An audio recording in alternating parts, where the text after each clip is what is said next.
Санариптик өнүктүрүү министрлигине караштуу Кыргыз почтасы мамлекеттик ишканасы 100% акциясын мамлекеттик менчикке сактоо менен Кыргыз почтасы ачык акционердик коомуна кайра уюштурулат. Бул тууралуу министрлер кабинетинин басма сөз кызматы билдирди.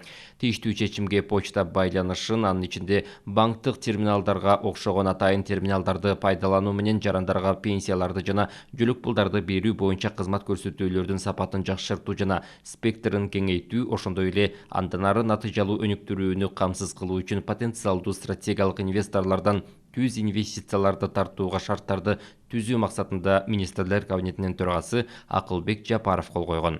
Кыргыз почтасы ачык акционердик коому Кыргыз почтасы мамлекеттик ишканасынын укук улантуучусу болуп саналат деп белгиленген.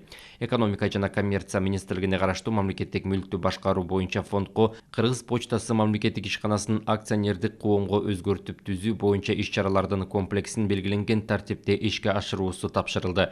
Өзгөртүп түзүлгөн Кыргыз почтасы ачык акционердик коомунун акцияларын фондулук биржада ажыратууга тыюу салуу белгиленди.